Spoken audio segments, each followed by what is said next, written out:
por lo menos había características y ellos buscaban su santificación personal.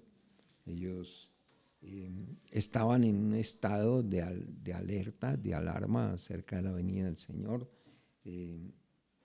Tenían discernimiento de lo, incluso podían probar a los falsos apóstoles. Era una iglesia que tenía un ministerio muy fuerte en toda Asia. Había empezado desde Asia, desde Éfeso se había propagado el evangelio por toda el Asia y era un referente para las iglesias del primer siglo. Su nombre lo indica, ¿no? Éfeso significa deseable, y qué mejor nombre, ¿no? Todos quisieran estar en una iglesia como Éfeso, digamos, por su madurez, por su conocimiento de la palabra, por su firmeza en sus convicciones, por la doctrina y por muchas otras cosas. Pero el Señor, decíamos hace 8 días, le hacía un reclamo y es: tengo contra ti que has dejado tu primer amor. Y veíamos también pues que este primer amor está relacionado con las primeras obras. Si bien es cierto que algunos simplemente consideran que el amor es simplemente un sentimiento. Y sí, hay muchas emociones encontradas en nuestra vida cuando conocemos al Señor Jesucristo. Una de las cosas que muchos dicen: ¿por qué no lo conocí antes? Y muchas cosas no hubieran pasado seguramente, pero el Señor escogió tenemos el momento perfecto para revelarse a nuestras vidas y creo que en eso no estamos equivocados. Aún muchos se atreven a afirmar, y aún nos atrevemos a afirmar, que no cambiaremos nada en nuestra vida, ¿cierto? A excepción de nuestra falta de fe y de conocimiento del Señor, pero el Señor ha escogido todas las situaciones de manera perfecta para nosotros, de una manera providencial.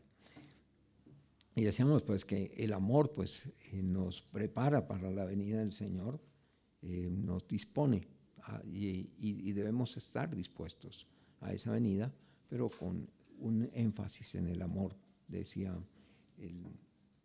el apóstol Pablo a Tesalónica, y hemos cogido, digamos, esta iglesia de Tesalónica como un referente también de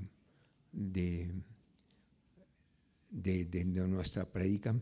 Decíamos que el apóstol Pablo les escribía acerca del amor que existía entre ellos. Y bien, y también, pues cuando hablamos de Tesalónica, estaba dentro de la misma región que es Macedonia, junto con Filipos. Son varias iglesias ahí. Berea estaba cerca, Filipos, Tesalónica.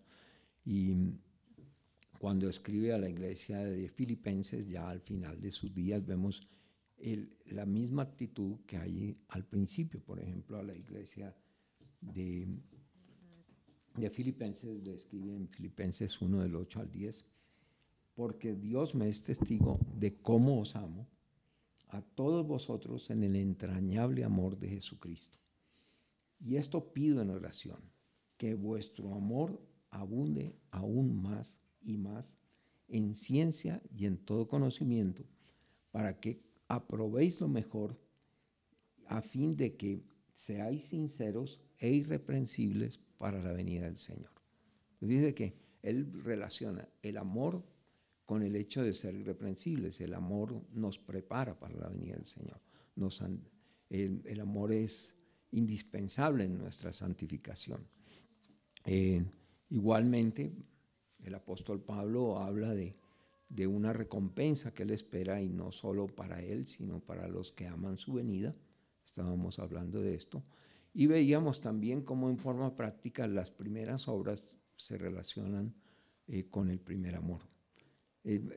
Y ahí está el centro del amor práctico que el Señor está demandando a la iglesia de Éfeso: haz las primeras obras. ¿Por qué? Porque había dejado el primer amor.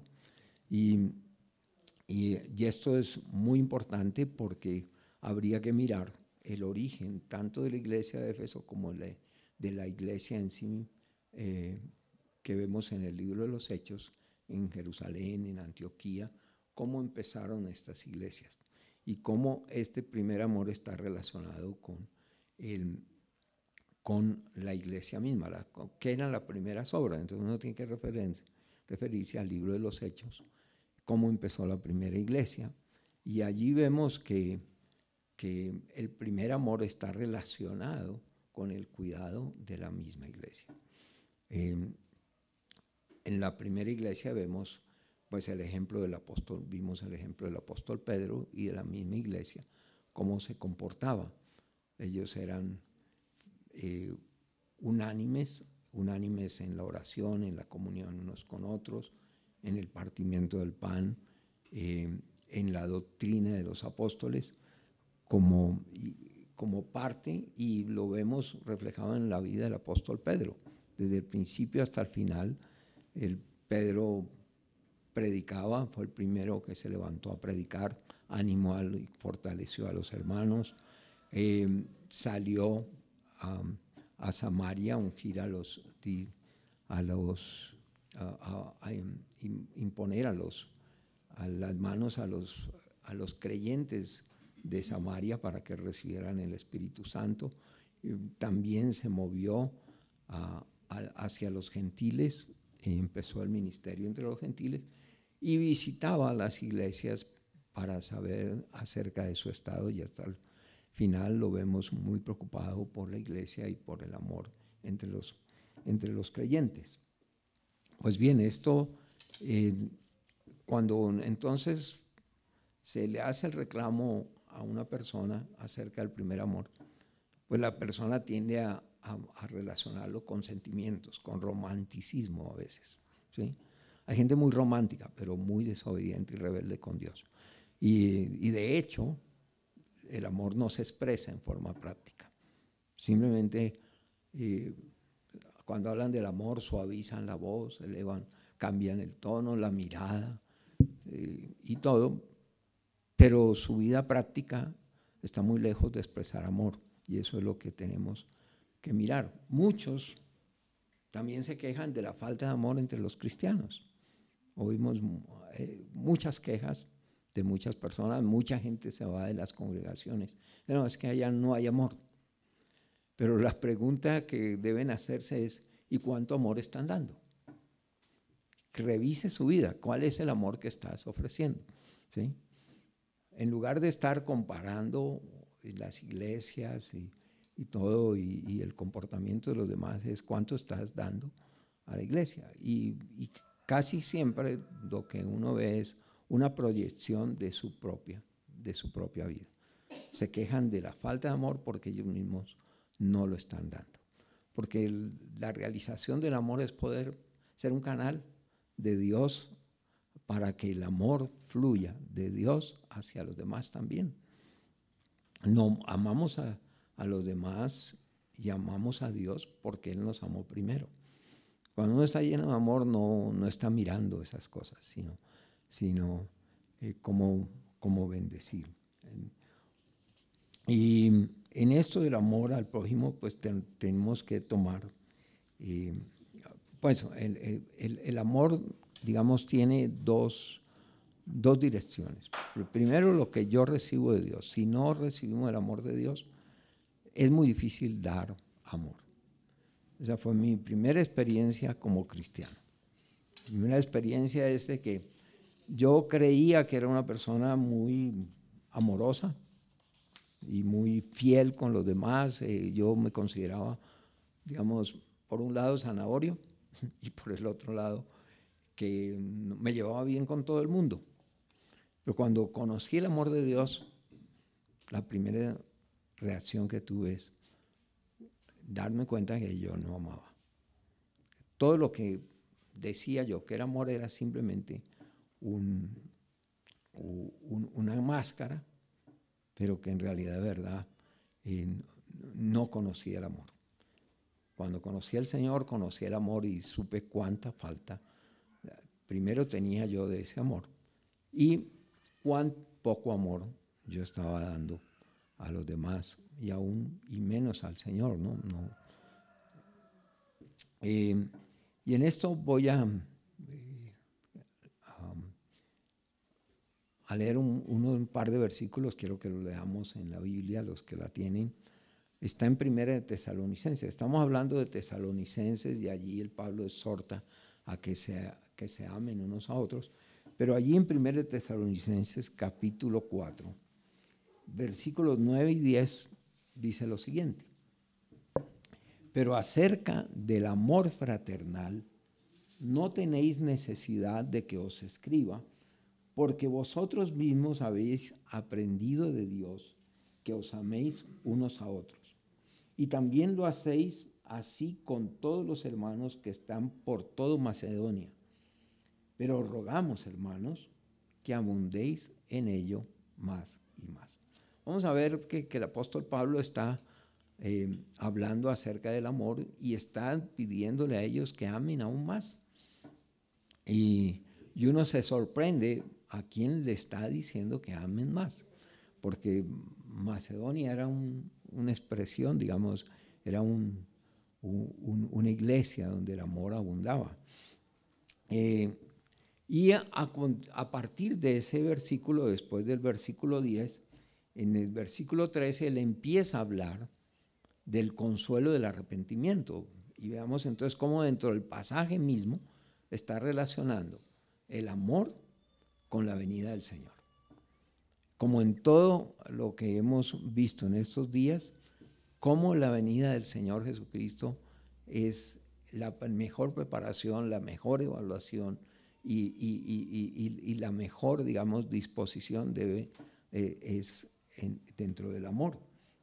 Entonces fíjese que, porque en los versículos 13 al 17 él empieza a hablar acerca del consuelo que representa para el cristiano saber que el Señor viene y va a tomar a su iglesia para estar para siempre con ella. Entonces, interesante. Pero veamos algo acerca de la iglesia de Tesalónica. El apóstol Pablo está pidiéndole amor a una iglesia, pero carecía esta iglesia de amor. Y no es así. Veámoslo porque veamos en 1 Tesalonicenses unos versículos antes, en el capítulo 3, versículo 6, miren lo que dice el apóstol Pablo acerca de esto, dice. Pero cuando Timoteo volvió de vosotros a nosotros y nos dio buenas noticias de vuestra fe y amor, y que siempre os recordáis con cariño deseando vernos, como también nosotros a vosotros.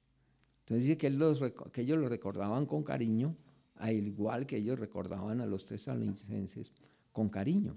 Pero dice que Timoteo traje buenas noticias de la fe y el amor. Y aún en el capítulo 1 está hablando acerca del trabajo del amor y de la fe y de la esperanza que había en los tesalonicenses. Voy a leerlo en otra versión, en la Dios habla hoy. Este mismo pasaje dice: en cuanto al amor entre hermanos, no tengo necesidad de escribirles, porque Dios mismo les ha enseñado a amarse unos a otros. Pues así hacen ustedes con todos los hermanos que viven en Macedonia. Pero les rogamos, hermanos, que su amor aumente aún más y más. Entonces aquí hay varias cosas que podemos aprender de este pasaje. Primero, dice, en cuanto al amor entre hermanos, no tengo necesidad de escribirles. O sea, esta iglesia conocía lo que era el amor y lo vivía. Lo estaba viviendo, porque dice, no tengo necesidad de escribirles. ¿Por qué? Porque ustedes se aman. Era una iglesia donde prevalecía el amor, ¿sí? Ellos no necesitaban una exhortación a amar, porque hay lugares como, digamos, donde el amor falta, como hay hay carencia de amor y entonces hay que decir, hay que exhortarlos a que se amen unos a otros, ¿no? Dice, no tengo necesidad de decirles porque ustedes se aman. Ustedes se aman unos a otros. No tengo necesidad de exhortarles y de escribirles porque ustedes mismos lo saben. Ellos ya practicaban el amor entre ellos de una manera íntegra. Pero fíjese cómo era esta expresión de amor. Dice, acordándonos sin cesar delante de Dios y de nuestro Padre, de la obra de vuestra fe, del trabajo de vuestro amor y de vuestra constancia en la esperanza en nuestro Señor Jesucristo. Así empieza la carta. Después de saludar Pablo a los tesalonicenses, lo primero que resalta es de la obra de la fe, del trabajo de su amor y de la esperanza en la constancia en la venida del Señor. O sea, era una iglesia muy completa. Si habláramos de los corintios tenían algunas carencias, ¿no? Tenían muchos problemas, había celos entre ellos, el amor no era tan sincero, llegaban a pelearse de tal manera que se denunciaban por cualquier cosa ante las autoridades, había celos y rencillas, en fin, uno no puede decir, bueno, a los corintios habría que exhortarles y Pablo los exhorta en sus dos cartas. Y posiblemente en la primera carta que no aparece, es decir, nunca salió a la luz, pero Pablo les había escrito también. Pero los tesalonicenses empieza la carta afirmando esas tres cosas. Ellos eran gente de fe, ellos eran gente de esperanza, pero eran gente de amor, y un amor práctico, un amor, dice, el trabajo de vuestro amor. No era simplemente una acción de amor, sino el trabajo es algo permanente, que se construye, que se va ahondando, que se va profundizando, que se va expresando. Eso es un trabajo, ¿no? Uno puede hacer una obra, pero un trabajo requiere más tiempo, ¿cierto? Entonces, y él entonces lo expresa de la misma manera, cómo se percibía el esfuerzo de amor de ellos. En la carta a los romanos, el apóstol Pablo también da testimonio. Aquí dice a los tesalonicenses que Timoteo trajo muy buenas noticias acerca de su amor, había testigos. Y lo que se nota es que en toda la región eran conocidos por ese amor que había entre ellos. Y en Romanos, mire lo que dice Pablo acerca de la iglesia de Filipos. Acordémonos de la iglesia de Tesalónicas. Acordémonos que estaba en la región de Macedonia, junto con Filipos, junto con Berea, y dice así, porque Macedonia y Acaya tuvieron a bien hacer una ofrenda para los pobres que hay entre los santos que están en Jerusalén. Pero mire cómo en forma práctica ellos expresaban su amor. Cuando los hermanos de Judea, después de un terremoto, quedaron muchos sin hogar y en unas condiciones de pobreza, Macedonia y Acaya se pusieron en la tarea de ayudar y recoger una ofrenda para los hermanos. Esto es un amor práctico. No es un sentimiento, simplemente, ay, pobrecitos los de Judea, que Dios los ayude, que Dios los bendiga sin hacer nada. No, estos no solo oraron seguramente, sino que enviaron y se dispusieron a recoger una ofrenda. Y así les escribe Pablo a los de Corinto, también hablando acerca del amor entre los tesalonicenses. En 2 Corintios capítulo 8, mire lo que dice. Asimismo, hermanos, os hacemos saber la gracia de Dios que se ha dado a las iglesias de Macedonia, y lo considera una gracia en las iglesias de Dios a las iglesias de Macedonia, que en grande prueba de tribulación, la abundancia de su gozo y su profunda pobreza abundaron en riquezas de su generosidad. Tremendo, estaban sufriendo. Porque es que a veces la disculpa es: yo no puedo dar, yo no doy amor, porque es que yo estoy sufriendo. No puedo ayudar a nadie porque es que yo necesito ayuda. Esa es la queja de muchos. Y lo que se ve es que en Macedonia no estaba, digamos, victimizándose a pesar de la persecución, sino que cuando vieron la necesidad de los hermanos de Judea, inmediatamente se dispusieron a recoger una ofrenda, y aquí abundaron en generosidad aún de su pobreza. De su pobreza. Nadie es tan pobre que no puede dar a los demás. Y nadie es tan rico que no necesite algo de los demás. Esa es una realidad.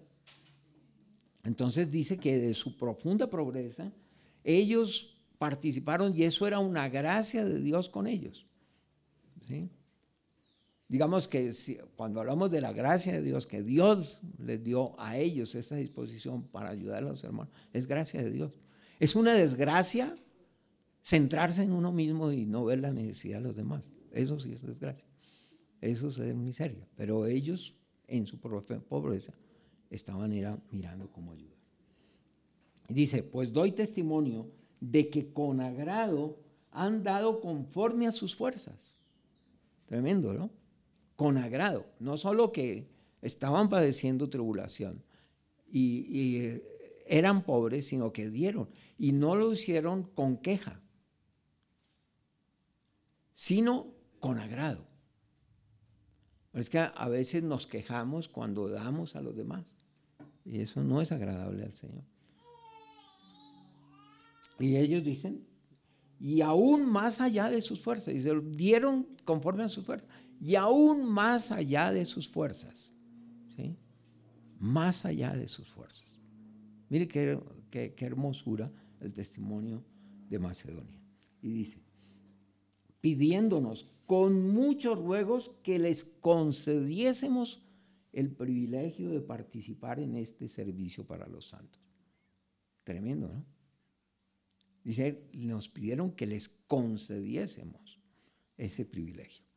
Ellos consideraban el ayudar a los demás no como una carga, no con queja, como un sufrimiento, sino con agrado, y lo consideraban, además de eso, un privilegio, poder ayudar a los demás. ¿Sí? Algunos lo ven como un castigo. Ay, otra vez esa persona. Ay, tenés que aguantar. ¿No? Ellos con agrado y como un privilegio.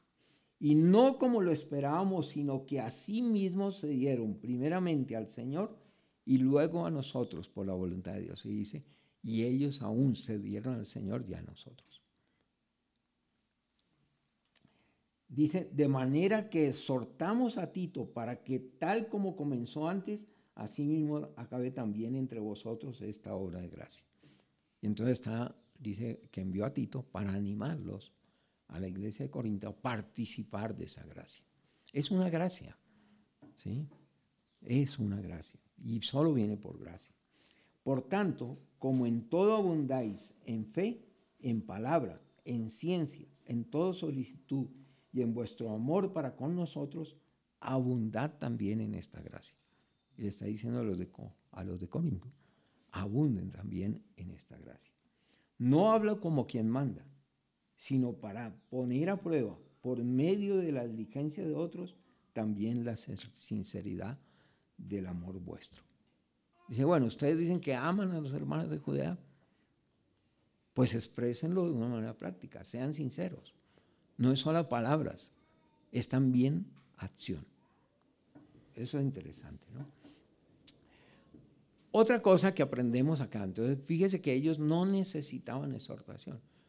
Vieron la oportunidad y lo vieron como un privilegio y dieron con agrado no solo lo que podían, sino aún más allá de sus fuerzas. Bien, otra cosa que uno aprende. Dice, Dios mismo les ha enseñado a amarse unos a otros. Vea, eso es lo segundo que uno aprende. Y es que ellos habían aprendido que la fuente de su amor no nacía de ellos, sino venía de Dios. Dios era el que les proveía esa gracia, lo consideraban una gracia, un don de Dios, el poder ayudar, el poder amar, ¿cierto? En otras palabras, ellos simplemente estaban en la disposición de permitir o de darle lugar a la acción de Dios en sus vidas. ¿Por qué hay personas que no son generosas? ¿O por qué no quieren ayudar? Porque se han cerrado para con Dios. Se cerraron, no dejan que Dios obre en sus vidas. Y seguramente no es solamente en cuanto al amor y a la generosidad, sino a muchas otras áreas de su vida. Simplemente se niegan a entregarse al Señor para que Dios haga la obra a través de ellos. Dios tiene a la iglesia, Dios tiene a los creyentes y Él obra a través de ellos también, como un canal, como canales del amor de Dios. Pero no sé cómo puede funcionar. Me imagino que Dios, y me acuerdo un testimonio de Gloria Costanza Polo, en las cosas que ella comparta, de que en algún momento ella vio una joven ahí atrás de la Universidad Pedagógica, por la calle 73, cómo había unas personas asaltándola, unos maleantes. Y ella sintió ese impulso de ayudar, pero lo que hizo fue poner el acelerador al carro y huir. Y el Señor demostró, digamos, no te digo todo lo que le pasó a ella y cómo hubiera sido diferente si tú lo hubieras ayudado. Y otra ocasión de que ella cuenta de su experiencia con el Señor es cuando ella iba con su hijo por ahí, por el sector de la avenida Caracas con calle 19, ahí hay un edificio del Seguro Social, ella iba para allá. Y pues ese es un sector es una zona de tolerancia. Entonces había unas mujeres vestidas extravagantemente. Y entonces ella iba con su hijo y el hijo le preguntó, pero esas mujeres, ¿por qué se visten así, casi desnudas? Y dice, porque ellas son malas. ¿Sí? Ellas son malas. ¿Sí? Y como el Señor le dijo que ella misma había tenido oportunidad de ayudar a una de ellas. De que en algún momento ella vio por la televisión el caso de una mujer que había tenido que ser desplazada y en ese desplazamiento había ido a buscar ayuda porque la que le iban a matar había matado a su marido y ella iba con sus hijos. Y entonces había huido y había llegado, y dice, yo la envié de los cristianos, pero no la ayudaron. Y el único que se dispuso a ayudarla fue dice que primero la robaron y todos los pocos recursos que tenía se le agotaron. Y la persona donde llegaron, que era una pensión así de muy baja calidad, el jefe o el dueño del hotel lo que le ofreció es, bueno, trabaje como trabajadora sexual y con eso puede pagar. Y le impulsó hacia la prostitución. Pero ella dice que cuando la mujer pasó en su primer momento por la televisión el caso de que ella había sido desplazada, dice Gloria Costanza que ella vio esa imagen y surgió en ella un deseo de ayudar y de buscar a esa mujer. Pero vino la telenovela después de las noticias y se olvidó totalmente de ese deseo que Dios le puso en su corazón de ayudar. Y así lo dejó. Y dice, y mire, si lo hubieras ayudado, tal vez esta mujer no hubiera tenido que llegar a esas condiciones. ¿Quién falló? Porque yo envié a esta mujer y toqué el corazón de mis hijos y nadie la ayudó. ¿Cuántas veces hemos sentido el impulso de ayudar, de bendecir a otros? Y es un impulso que no nace de nosotros, porque nuestro corazón es egoísta. Somos egoístas por naturaleza, centrados en nosotros mismos. Es Dios el que pone esa disposición de ayudar a otros. Pero nos cerramos a eso. Mientras que los tesalonicenses dicen que ellos recibieron del Señor y hicieron conforme el Señor los indicó. Pero esto venía de gracia. Es por gracia, es una gracia de Dios tener un corazón generoso.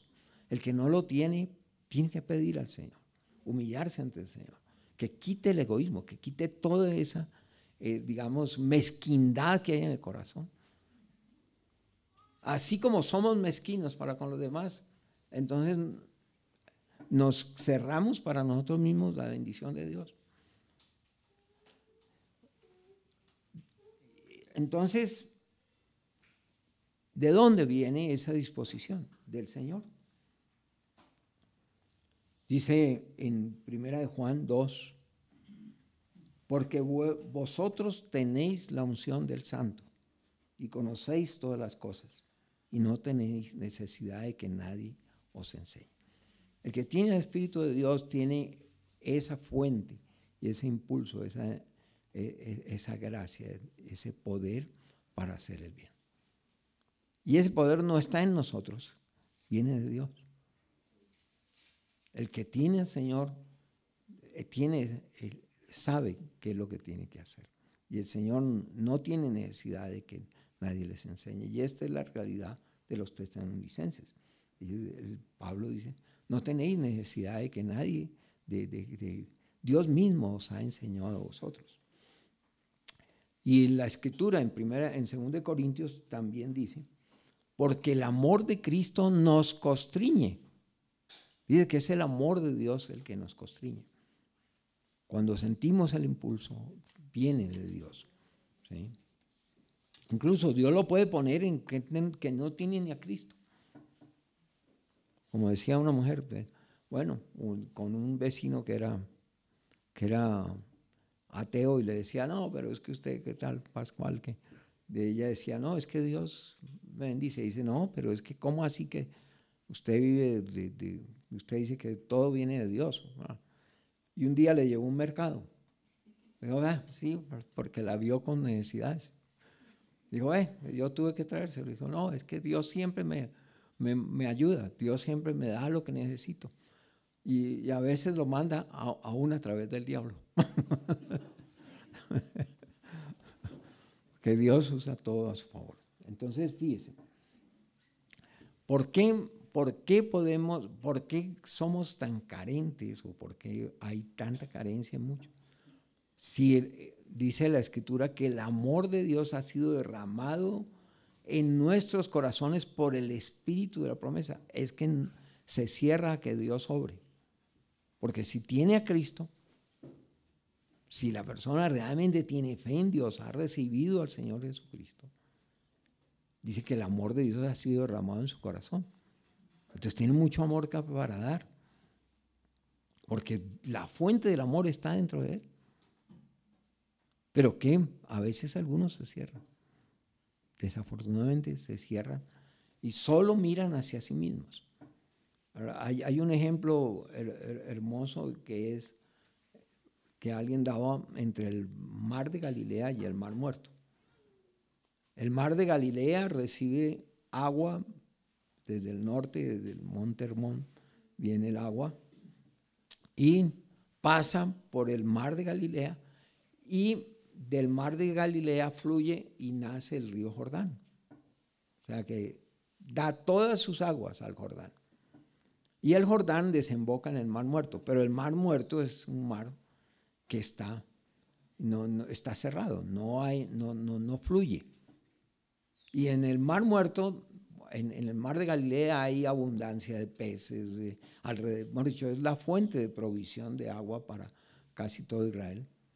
Mientras que el mar Muerto no recibe nada y como su nombre le indica, no crece la vida en él.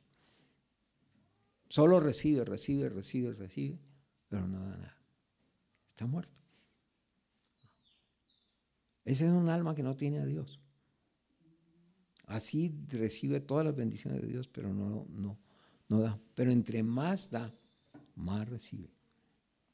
Bien, esto es importante saber que ellos no necesitaban que nadie les enseñase, porque ellos sabían que eran canales, ellos habían dispuesto su corazón a la acción de Dios y eran obedientes al Señor, permitían que el amor de Dios fluyera. ¿Qué más aprendemos de los tesalonicenses?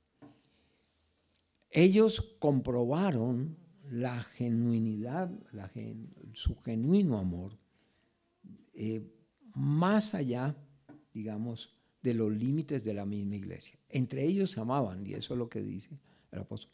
Pero ellos participaban de ese amor a todo Macedonia. Hay personas que solo tienen un círculo cerrado de cómo ayudar. Mejor dicho, son selectivos. Dice, ayuda a esta persona, ayuda aquí a los más cercanos. Y tal vez para tener una buena imagen, pero no más allá cuando ven otras necesidades. Pero los de Tesalónica dice que ayudaban y participaban de ese amor para toda la región. Y fíjese que aún lo consideraron para Judea, que estaba en necesidad. Ellos inmediatamente supieron la necesidad de Judea, inmediatamente dispusieron a recoger una ofrenda para ayudar. Entonces, dice, así lo dice. Pues así hacen ustedes con todos los hermanos que viven en toda Macedonia. O sea, ellos estaban preocupados, tenían no los ojos sobre sí mismos, sino sobre la necesidad que había a su alrededor. Pero también hay otra cosa ahí. Vean que era un amor práctico, un amor que buscaba ayudar a los demás y todo. Pero más aún, iban más allá a los hermanos que estaban lejos y procuraban el bien de los demás. Pero el apóstol Pablo les está diciendo algo allí que sorprende. A estos que estaban dando según sus fuerzas, a estos que sentían un privilegio el dar y el amar a otros, y aún daban más allá de sus fuerzas. Miren lo que les dice el apóstol Pablo: que vuestro amor abunde aún más. Oiga, le está pidiendo a alguien que ame más, que estaban amando más allá de sus fuerzas.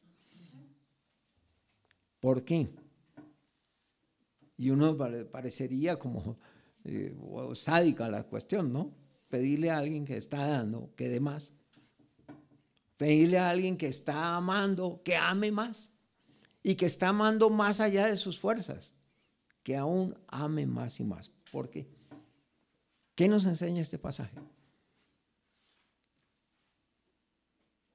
Que el amor, ¿cierto?, debe crecer constantemente.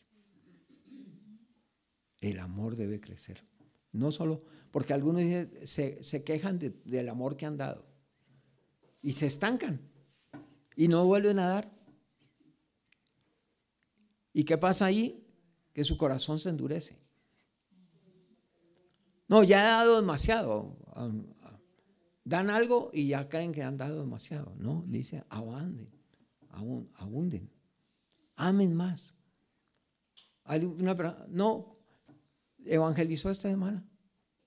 No, porque yo ya había evangelizado la semana pasada. Y yo me había evangelizado mucho la semana pasada. O hace varios años evangelicé, ¿no? Porque es un amor práctico, ¿no? Estamos hablando de que los tesalonicenses compartían su amor con otros.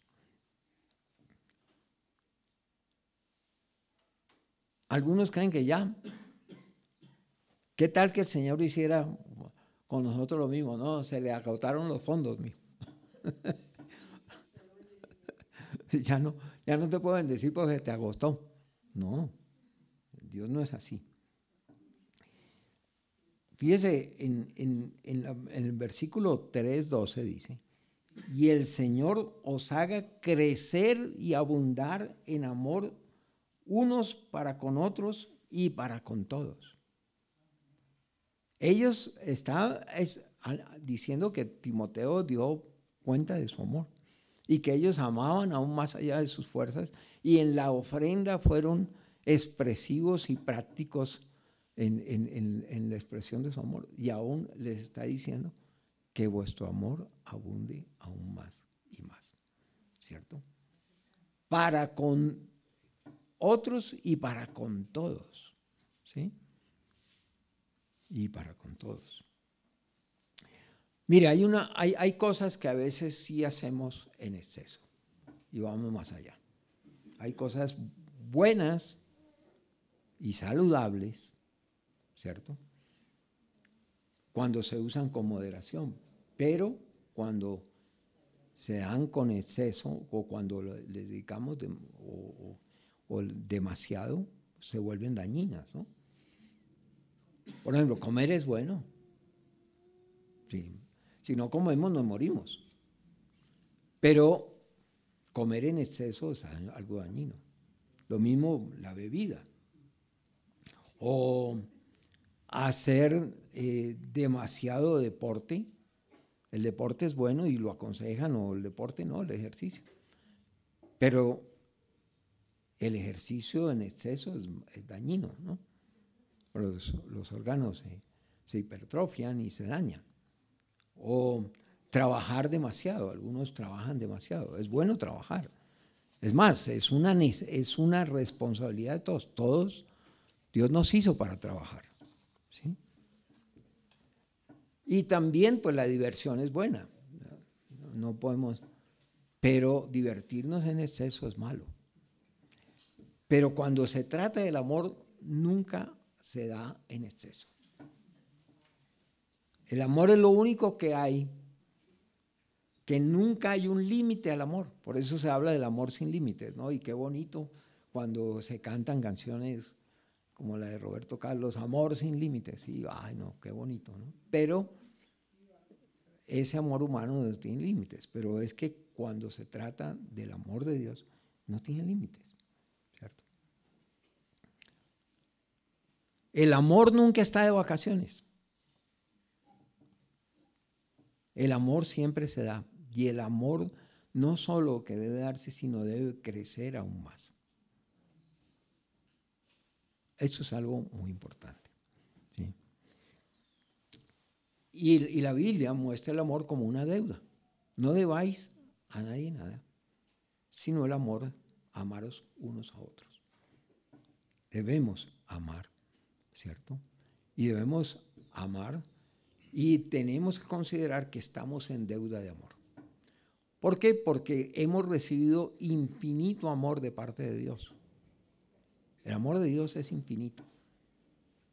Dios nos ha dado, nos dio a su Hijo Jesucristo en una expresión de amor. Nos dice, de tal manera amó Dios al mundo que dio a su Hijo unigénito. Y nadie tiene mayor amor que el que Dios tiene. Por tanto, estamos en deuda. Y el Señor, y sí, algunos dicen, no, es que tenemos que amar a Dios. Pero también Dios relaciona el amor hacia Él con el amor hacia los demás. El que ama a Dios, dice que ama a Dios, a quien ve, pero no ama a su hermano, a quien sí ve. No puede decir que está amando. Si no amamos a los hermanos a quienes vemos, no podemos decir que amamos a Dios a quien no vemos. Además, es el mandamiento del Señor. El Señor, en el capítulo 13 al 17, dése cuenta del apóstol, el 13 al 17 de Juan, habla más del amor y de la llenura del Espíritu y del poder del Espíritu Santo que en ningún otro pasaje. Pero el amor es el tema el amor es el tema del Evangelio de Juan y de las cartas de Juan, ¿cierto? Y del 13 al 17, que fue la última cena del Señor con sus discípulos, tuvo más que decir acerca del amarse, y dice que no solamente la importancia del amor, sino un amor práctico, un amor que sirve, que considera a los demás como superiores. Y el mismo Señor dio ejemplo. Dice, si yo, siendo el Señor y el Maestro, os he lavado vuestros pies, así hacerlo unos con otros. Y habla del amor y la necesidad de amarse. Y habla de un amor práctico, en el sentido de que dice, el que dice que ama a Dios, entonces debe también guardar sus mandamientos. Y en Romanos nos dice que el cumplimiento de la ley es el amor. Entonces hay una prevalencia del amor en las cartas y en toda la escritura. Es preeminente el amor, y el amor aún debe ser permanente. Dice que en la escritura, conservaos en el amor de Dios. O sea, no deje pasar el amor, no pierda el amor, consérvese en el amor. Es una característica que existe y que nosotros debemos considerar. Yo por eso digo, bueno, cuando usted se queja de que no hay amor en los demás, más bien pregúntese cuánto amor tiene y cuánto está dando. Porque el que ama no está preocupado por lo que recibe, sino por lo que da. Véanlo bien, ¿cierto? Pero la Biblia dice, no debáis a nadie nada, sino el amaros unos a otros. ¿Por qué? Porque Dios dio todo por nosotros. Y todo lo que podamos nosotros dar, ¿cierto?, es mucho menor lo que nosotros podamos dar que lo que hemos recibido. Usted dice que ama mucho y ha dado mucho, pero piense más bien cuánto amor ha recibido de parte de Dios y de parte de los demás, y usted siempre estará en deuda. ¿Sí? Aparte de unas experiencias malas que hemos tenido, hemos recibido amor desde nuestro nacimiento hasta hoy. Piensa y verá que son más las expresiones de amor y más el amor que hemos recibido, aún de gente que no, ni a veces ni consideramos, pero hemos sido bendecidos con amor. Todo lo que hay a nuestro alrededor podemos decir, es una expresión y una prueba del amor de Dios. Y nunca podemos devolver todo el amor que hemos recibido. Así es de que es algo que debemos considerar. Ahora, algunos tienen problemas con esto de la venida de Cristo. Y yo les digo, bueno, pero si aman no debe tener temor. Hace un rato leía Daniel de Primera de Juan. Y yo quiero repetir esta parte. Dice, nosotros hemos conocido, en Primera de Juan, capítulo 4, dice, hemos conocido y creído el amor que Dios tiene para con nosotros. Dios es amor, y el que permanece en amor permanece en Dios y Dios en él. En esto se ha perfeccionado el amor en nosotros, para que tengamos confianza en el día del juicio. Pues como Él es, así nosotros somos en este mundo. En el amor no hay temor, sino que el perfecto amor echa fuera el temor, porque el temor lleva en sí castigo, de donde el que teme no ha sido perfeccionado en el amor. Nosotros le amamos a Él porque Él nos amó primero. Si alguno dice, yo amo a Dios y aborrece a su hermano, es mentiroso. Pues el que no ama a su hermano a quien ha visto, ¿cómo puede amar a Dios a quien no ha visto? Y nosotros tenemos este mandamiento de Él. El que ame a Dios, ame también a su hermano. Y volvemos a ver la relación que hay entre el amor y la venida de Cristo. Dice, para que tengamos confianza en el día del juicio, ¿cierto? ¿Y qué es lo que nos da la confianza? Que hemos sido amados por el Señor. Hemos conocido y creído el amor de Dios que tiene para con nosotros. Si Dios me ama, yo puedo acercarme a Él con confianza. ¿Sí? sabiendo que Dios no es traicionero, Dios es amor. Y el que permanece en Dios permanece en amor. Bien. Entonces hay una relación en todos estos pasajes que hemos leído en estas semanas entre la venida de Cristo y el amor. Para aquellos que tienen terror por la venida del Señor, pues piensen más bien en el amor que han recibido de Dios y encontrarse con la fuente del amor para nunca separarse. Ahora ahí tenemos el amor de Dios derramado en nuestros corazones. Pero no podemos experimentar toda esa plenitud porque todavía tenemos este pellejo, pero cuando este pellejo se nos ha quitado y tengamos un cuerpo glorificado, estaremos cara a cara con el Señor eternamente. Cara a cara con el amor. ¿Sí? Qué mejor bendición. Ahora, si realmente amamos, vamos a querer poner en práctica el amor, ¿cierto? El que ama, ¿cierto? El que ha creído en el amor de Dios, él va a tratar de practicarlo. ¿Sabe por qué algunos no practican el amor? Porque no creen en el amor. No creen en Dios. Porque Dios es amor. Tienen miedo. Dice que el que tiene miedo no ha sido perfeccionado en el amor, ¿cierto?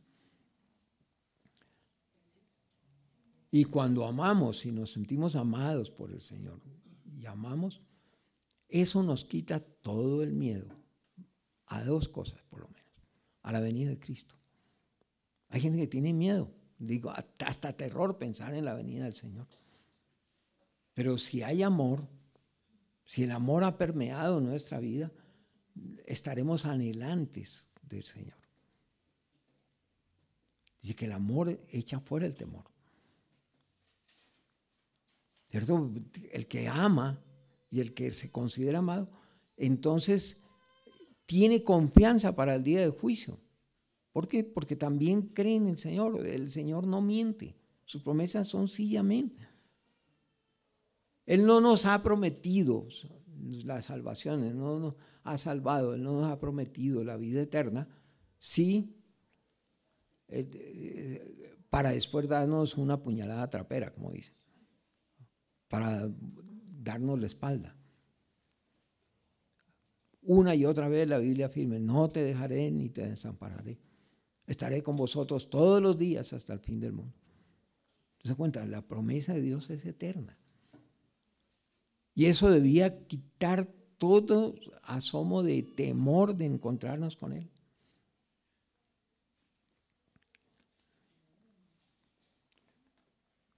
Entonces nos quita el miedo ante Dios, ante el encuentro con Él. Y nos quita el miedo de llevar a cabo las primeras obras. El que tiene miedo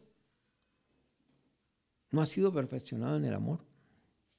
Recuerdo la experiencia de Loren Roy, que el Señor le dijo, bueno, ¿quién controla tu vida? Pregúntame, ¿quién controla tu vida?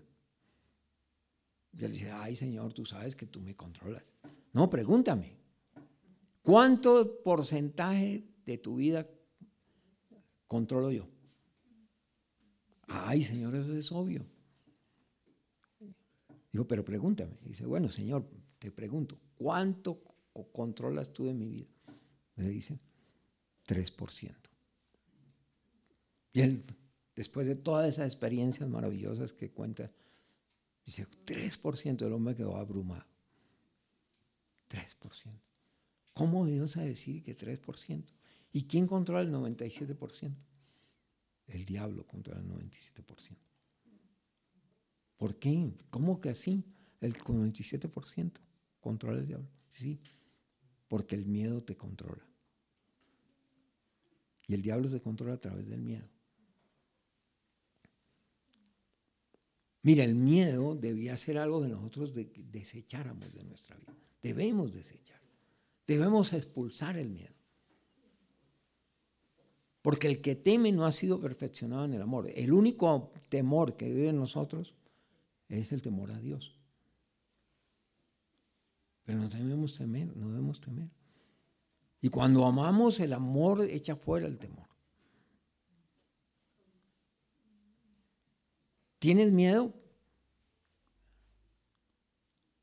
Pero entonces las primeras obras, que es el cuidado de la iglesia,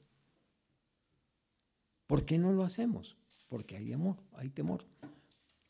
¿Quién sabe qué pensarán de mí? Van a pensar que soy fanático, van a pensar que tengo intereses oscuros, van a pensar ¿qué es todo eso? Miedo. El amor se expresa y no está midiendo, ¿cierto? Lo que los demás piensen, simplemente se da. ¿Qué tal el Señor? ¿Qué pensará este si yo lo amo tanto? No, el Señor simplemente nos ama.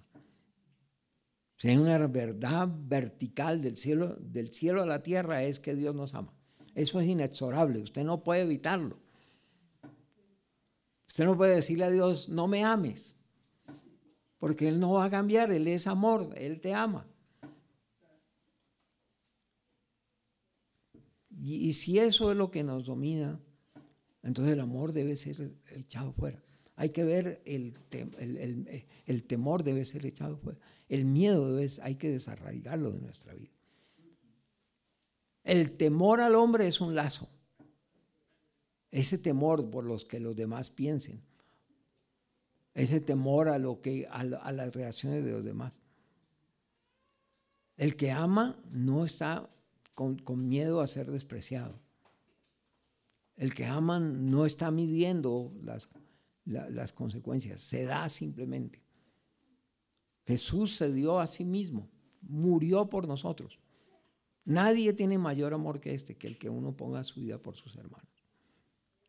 De modo que si el que está dispuesto a dar su vida por sus hermanos, entonces no está temiendo las reacciones que puedan tener los demás.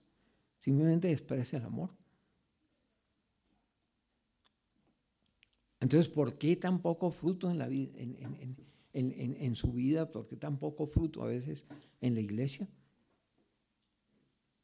Ahí es donde cabemos, ¿no? Sí, falta amor en la iglesia. Pero ¿cuál amor falta? El tuyo. El tuyo y el mío, eso es lo que falta. No mire solo lo de los demás, mírese usted.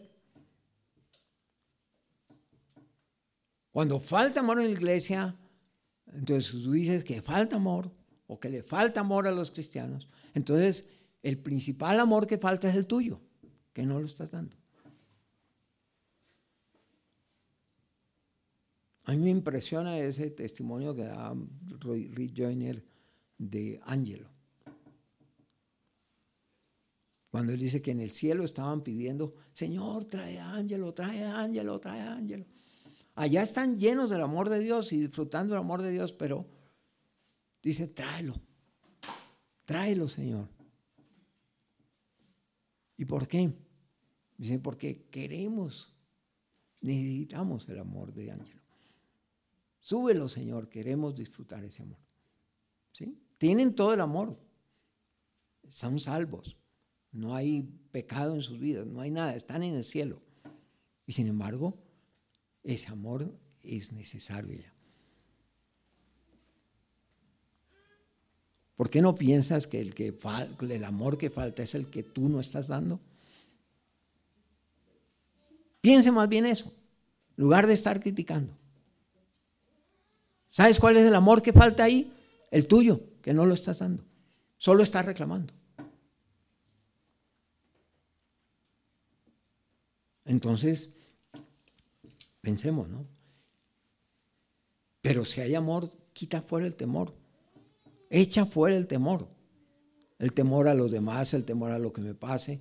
Si Dios me ama, Dios ha provisto todo para mi bien. Entonces, ¿por qué temer? ¿Por qué temer si Dios está con nosotros? Y Dios ha probado su amor al enviar a Jesús a morir en la cruz. Que sin merecerlo nos salvó, porque es por gracia. Por eso dice, para que tengamos confianza en el día del juicio. Sí viene un juicio.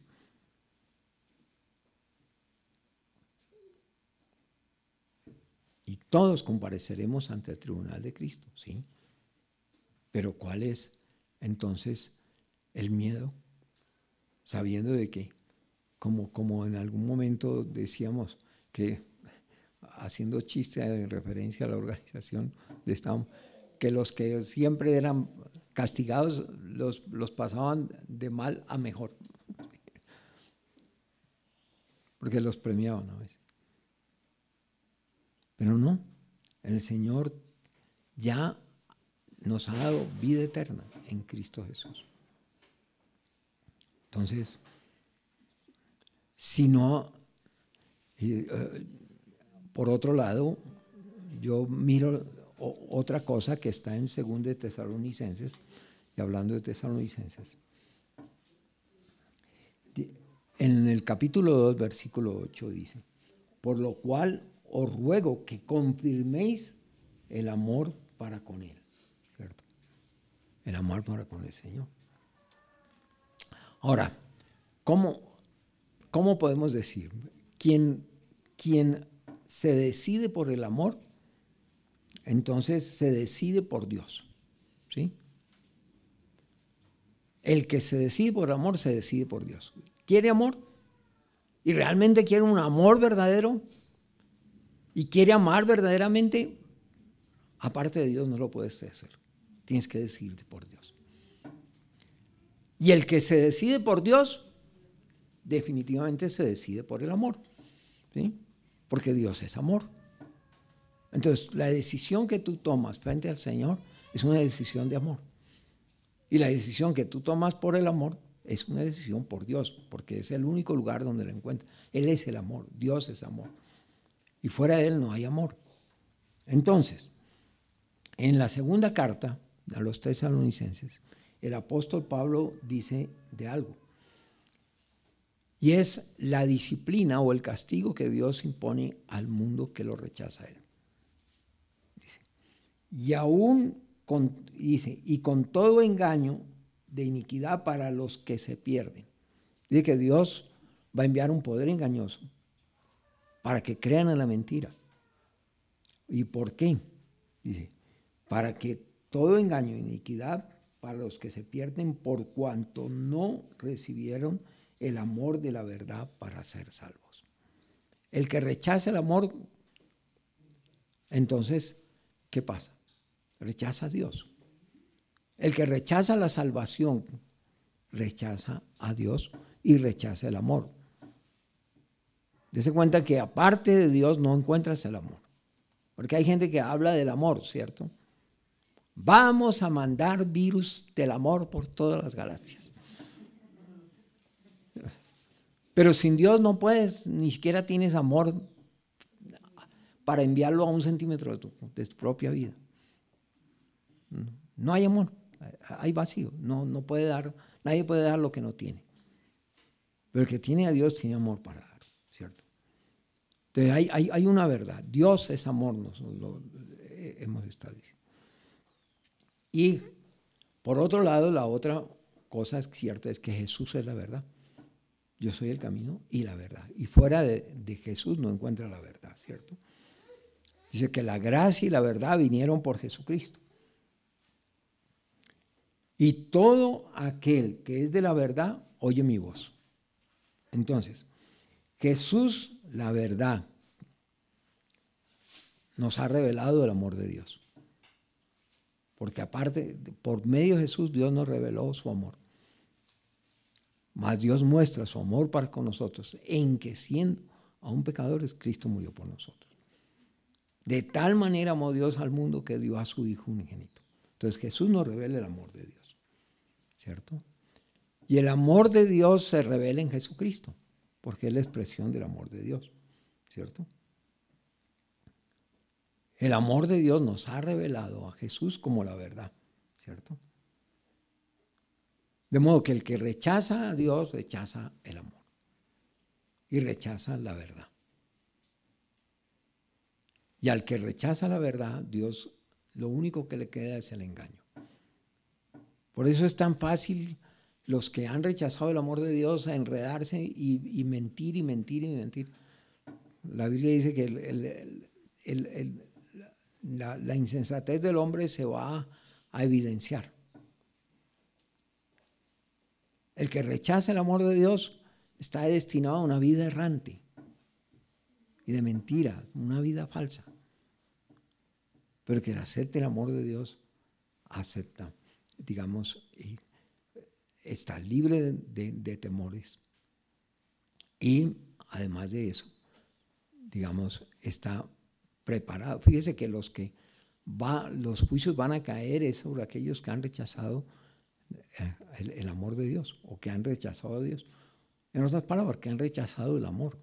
Fuera de Dios no hay amor. Entonces han escogido la mentira y el falso amor, porque si no es el verdadero amor, es la mentira lo que han recibido, ¿cierto? Dios mostró su amor para con nosotros en que siendo aún pecadores, Cristo murió por nosotros, ¿cierto? Y en esto se mostró el amor de Dios, dice, para con nosotros, en que Dios envió a su Hijo unigénito al mundo para que vivamos por Él. Fíjate, Dios envió a su Hijo al mundo para que vivamos por Él. En eso se mostró el amor de Dios, ¿cierto? Por eso es tan claro que la Escritura dice, bueno, si rechazas el amor, rechazas a Dios. Y rechazas a Dios, rechazas el amor. Por eso es tan enfático el apóstol Pablo. El que no ama al Señor Jesucristo, sea anatema. El que no ama al Señor Jesucristo, sea anatema, sea separado, sea maldito. Maldito es excluido, echado fuera. Porque nadie puede decir, es que yo soy cristiano, pero yo no amo a Jesús. No. Es que es la pregunta del millón, ¿no? ¿Querrías el cielo con calles de oro, con puertas que son perlas, y todas esas cosas maravillosas? Pero sin Jesús, el cielo pierde todo valor. Porque es el amor de Dios el que imprende el cielo. No puedes tener. Por eso los condenados van a un lugar donde no quieren a Dios, no quieren el amor de Dios, pues van a encontrar un lugar que no tiene amor, es misericordia de Dios. No me quieren a mí, no me desean a mí. Pues van a tener un lugar donde Dios no está, pero si Dios no está, no hay amor, no hay paciencia, no hay luz, no hay revelación, no hay nada. No hay santidad, no hay belleza, todo lo que es Dios. Es un lugar horrible.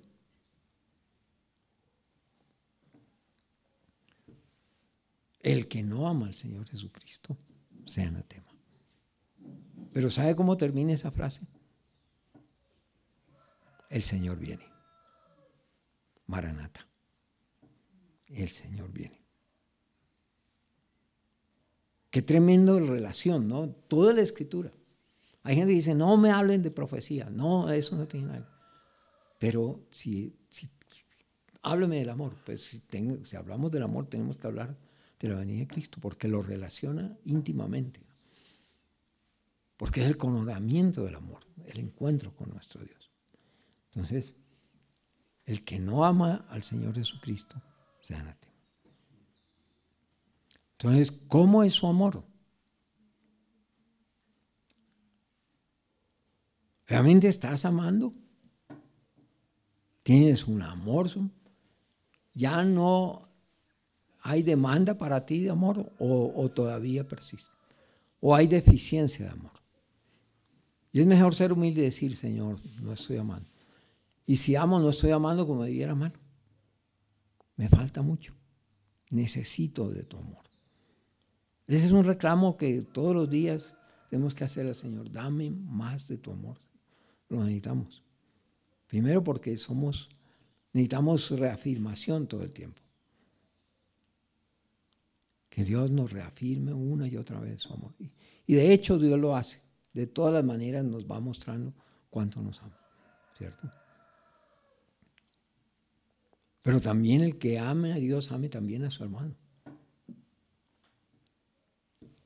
Todos los hombres necesitan más amor del que merecen, incluyéndonos a nosotros mismos. Tal vez tú digas, no, yo merezco que me amen. ¿Se han oído eso? Es que ella lo merece, él lo merece, pero cuando le llega algo bueno, lo merece. Sí, sí. Está bien, hay ciertas cosas que son meritorias. Pero en cuanto al amor, necesitamos más de lo que merecemos. Sería un indigente, ¿cierto? Si solo recibiera lo que merezco. Sí, pero Dios me da más de lo que merezco. Y todos los hombres necesitan más de lo que merecen, ¿cierto? Yo le invito a que reflexione. ¿Cuál es su amor? ¿Cuál es la medida de su amor? Y de seguro usted va a tener que decir que carece de amor, que necesita amor. Especialmente, ¿cierto? Esa gracia de poder dar amor. Esa gracia, es una gracia poder dar y ofrecer amor. Dios resiste a los soberbios, pero a los humildes da su gracia.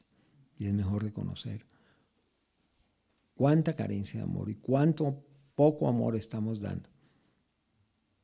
Piensa en su vida y piensa el tiempo que lleva de vida cristiana. ¿Cuántos años?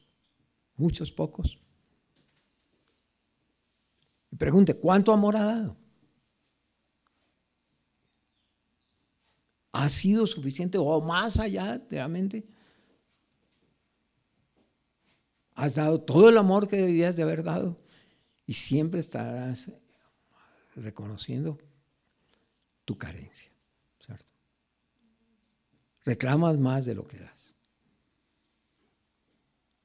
Así de que pidamos a Dios que haga una obra hoy especial, que conmueva nuestras entrañas, que transforme, que sea una revolución en nuestra vida. Porque lo único que nos prepara para su venida, que está muy cerca realmente, porque el Señor viene. Y el que no ame al Señor, fíjese que eso va a ser una medida del juicio en el tribunal de Cristo. En el tribunal de Cristo todo se va a referir al amor. Más que cualquier otra cosa. Yo no estoy hablando de juicio y condenación. Estoy hablando de la característica como cristiano, de aquellos que tienen a Cristo en su vida, que el Espíritu Santo está en su vida. El amor de Dios ha sido derramado en nuestros corazones por el Espíritu. Pero la Escritura dice, todos los que son guiados por el Espíritu, estos son hijos de Dios. Entonces sí nos preciamos de ser hijos de Dios, pero estamos dejándonos guiar por el Espíritu, estamos dejando que Él derrame su amor y seamos canales a través de los cuales el amor fluye. Porque hubo otro año de miseria y de vida mediocre. Usted escoge ahora en el principio de año, ¿qué va a hacer de este año? Algunos están pensando es en sí mismos y lo que los demás tienen que darle. Pero deje eso a un lado. Porque tal vez Dios le conceda todo. Señor, que los demás me traten bien, que los demás me den, que los demás me cuiden, que los demás darán. Y es posible que el Señor se lo conceda. ¿Para qué? El que más recibe, más se le demandará.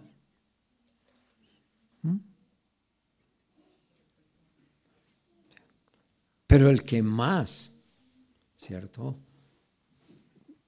Al que más se da, pues siempre se verá en la necesidad de pedir más y más, ¿cierto? Se convierte en una fuente.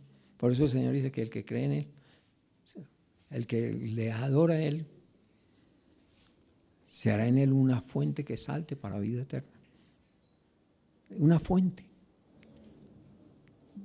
Beba de Él, reciba el amor, llénese del amor de Dios y seguramente el Señor le va, digamos, dice, se hará en Él una fuente que salte para vida eterna. Acérquese a Dios, pida Pídale a Él, pero pídale que haga una transformación en su vida. Que cambie su manera de vivir, de pensar, de una cosmovisión genuina y una realidad de lo que Dios está demandando de nosotros como hijos amados. Vamos a orar. Padre, te damos muchas gracias.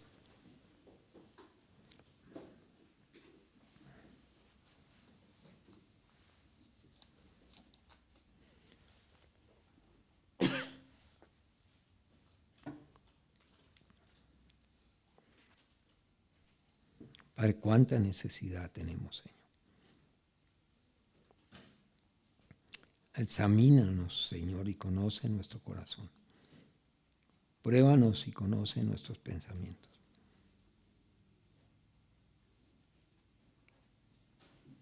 Ve si en nosotros hay camino de perversidad y ayúdanos, sácanos, Señor, y llévanos por las sendas de la eternidad.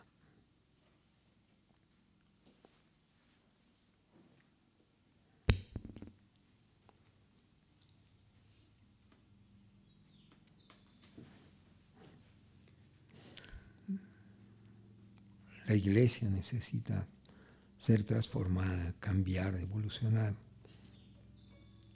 conformarse más a tu carácter.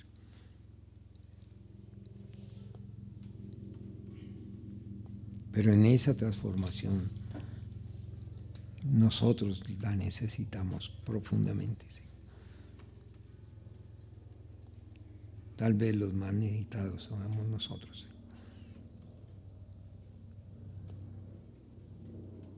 Por eso te pedimos que nos ayudes, nos bendiga, Señor.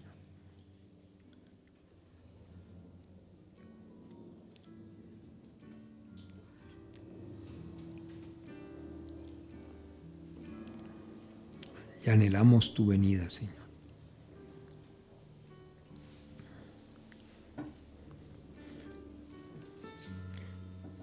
Pero siempre estaremos carentes, Señor, y necesitados de ese amor y ese amor por tu venida, Señor. Danos esa gracia de amar tu venida, Señor, y prepararnos para ella, Señor. Porque prepararnos para tu venida es crecer en amor, Señor. Y abundar en amor aún más y más.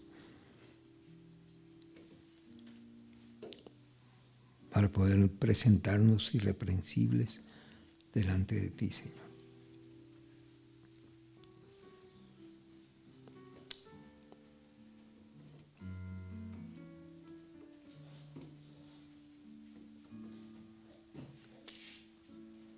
Soy deudor